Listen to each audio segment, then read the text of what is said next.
so viewers বলক আজি কুচিয়া বনাও প্ৰথমতে ফ্ৰাই কৰি লৈছো কুচিয়াখিনি ধুনীয়াকৈ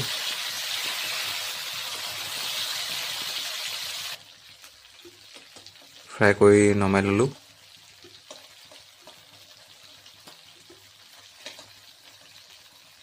তাৰ পিছত আলুখিনিও ফ্ৰাই কৰি লৈছো তেনেকৈ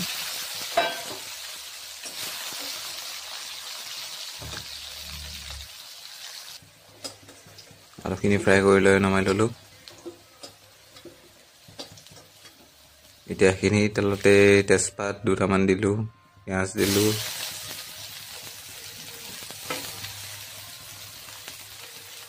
নি ধুনীয়াকৈ অলপ ভাজি লম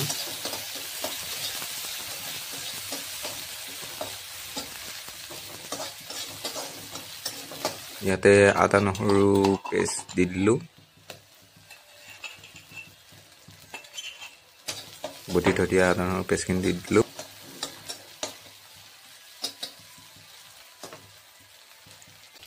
তাৰপিছত কুচিয়া আৰু আলুখিনি দি দিলো তাতে হালধিও দিলো নিমখো দিলো ধুনীয়াকৈ লৰাই দিম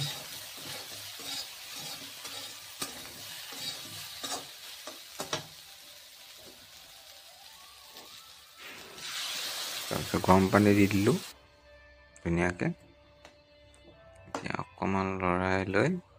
ঢাকনখন মাৰি দিম 5-10 মিনিটৰ বাবে 5-10 মিনিটৰ পিছত এতিয়া উদুঙাই চাওঁ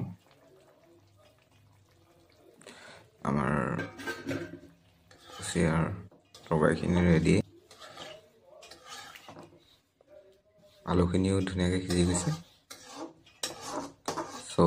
আজিৰ কুচিয়াৰ তৰকাৰীখিনি আমাৰ ৰেডি খাবলৈ আৰু সো কেনেকুৱা পালে এবাৰ কমেণ্টত জনাব ৰেচিপিটো ধন্যবাদ